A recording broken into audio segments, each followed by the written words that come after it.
ইরানি ক্ষেপণাস্ত্র হামলায় কি সত্যিই নিহত হয়েছেন ইসরায়েলের প্রধানমন্ত্রী বেঞ্জামিন নেতানিয়াহু? বিশ্বজুড়ে এখন ছড়িয়ে পড়েছে চাঞ্চল্যকর গুঞ্জন। ইসরায়েলের প্রধানমন্ত্রী বেঞ্জামিন নেতানিয়াহু ইরানি ক্ষেপণাস্ত্র হামলায় নিহত হয়েছেন এমন দাবি করে খবর প্রকাশ করেছে ইরানের আধা সরকারি বার্তা সংস্থা তাসনিম নিউজ এজেন্সি। একই হামলায় ইসরায়েলের জাতীয় নিরাপত্তা মন্ত্রী ইতামার বেনগভির আহত হয়েছেন বলেও দাবি করা হয়েছে।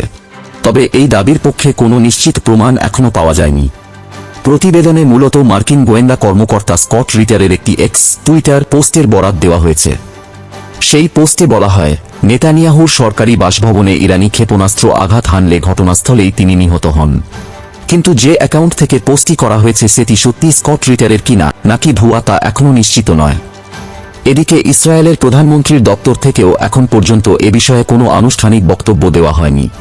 ফলে নেতানিয়াহুর মৃত্যুর খবরটি সত্য নাকি গুজব তা নিয়ে তৈরি হয়েছে বড় ধরনের অনিশ্চয়তা।